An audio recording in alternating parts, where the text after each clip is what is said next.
Hey everybody, my name is Jocelyn. I just wanted to share some useful parts of Visual Studio Code that help me every day.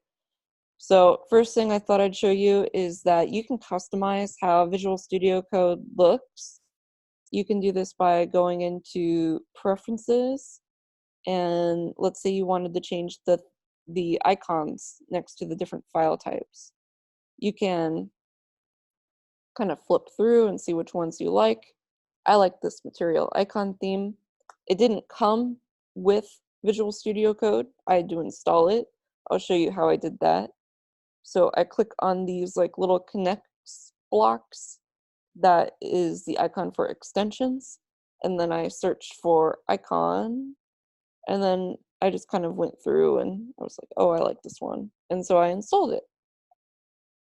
You can also change the way the color scheme looks. So if I go to color theme, you can flip between dark themes and light themes. Oof, I really don't like light themes. I'm going to stick with Monokai, but that's an option for you. Probably one of the most useful things I use in Visual Studio Code is the ability to format the document.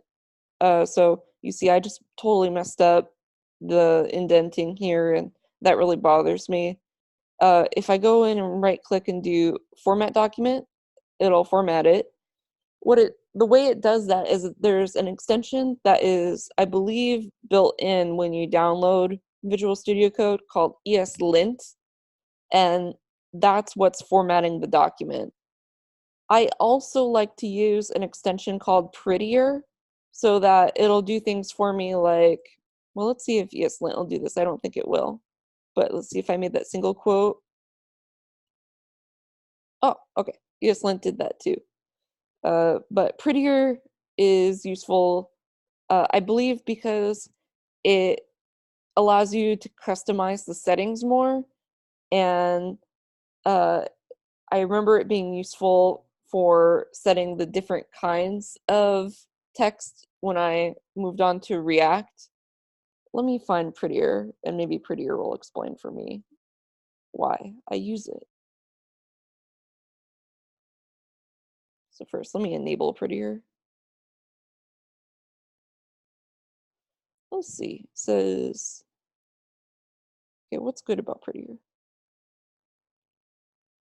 It's all about how to use Prettier. Prettier is an opinionated code formatter. It enforces a consistent style by parsing your code and reprinting it with its own rules that take the maximum line length into account, wrapping code when necessary. So I think it just works harder than ESLint does in terms of making your code prettier. There are a lot of rules and settings you can configure for like how many characters you want it to allow on a specific line, things like that. But really useful. And me personally, I don't like having to go in here and format document. I want it to format on save. So every time I hit Command S to save the document, it'll automatically format the code for me. So let me show you how I did that. I go Command P, greater than sign. I'm going to go into the preferences, open settings, and we have this object here, this JSON object, and I am going to uncomment this out, which is what I had, which I commented out for this little demonstration, but I actually really want these settings here. Oh, by the way, at least on a Mac, if you want to quick comment out, uncomment out, you just highlight it, Command KC will comment it out, and Command KU will uncomment it out. And you can see the settings I have here. I want editor.format on save to true so that it formats the document every time I save it. And here I have some Prettier settings because Prettier will make everything double quotes by default, but I personally want JavaScript in single quotes unless I'm using JSX, which you'll learn about when you get to React. in which case I want double quotes. So single quote is set to false. So let me save that.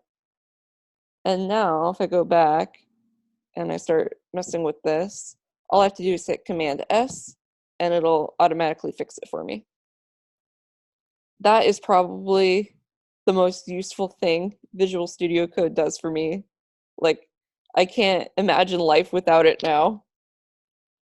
Okay, I also wanted to show you a program called Quokka. Quokka is it's useful for JavaScript. It kind of shows what your JavaScript code returns while you're writing it, and it'll fix any small mistakes, or at least highlight. Sorry, I shouldn't say it fixes them, but it highlights any small mistakes you're making. So let's try this. I'm going to do Command K Q. Oh, I should show you, sorry. In extensions, you go find Quokka, download it and enable it. Live Scratchpad for JavaScript. Now let me go back and I'll demonstrate it. So in order to start running Quokka, I had to run Command K Q. Let me write that down. Command K Q to start Quokka. Now, is it running now? We'll find out. Let's see. I want to write a program. I want to make a function that will return the message hello 5 times. Or how about we'll return hello a given number of times. So I'm going to write this function, say hello, and insert a number. Let's see, Command K Q. Come on, Quokka. Is Quokka running?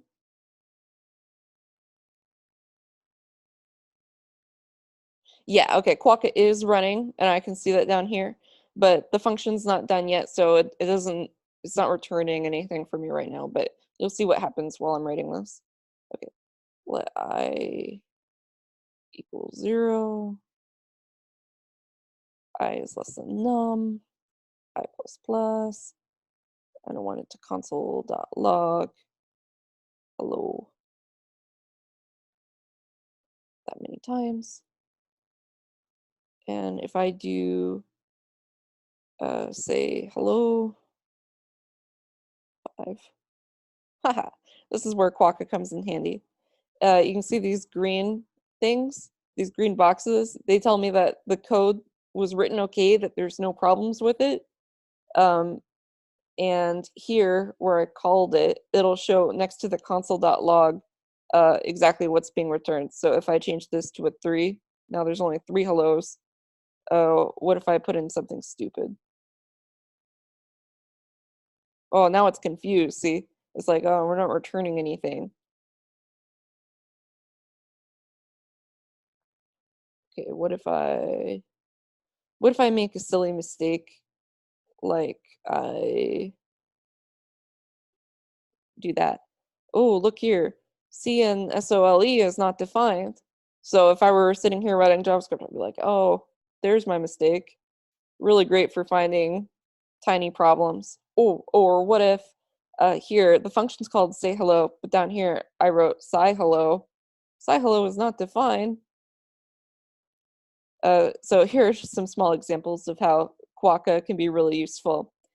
Unfortunately, when you move on to React, you can't use Quokka anymore unless you're willing to pay for the Pro features, because it doesn't allow you to import files in the like trial version.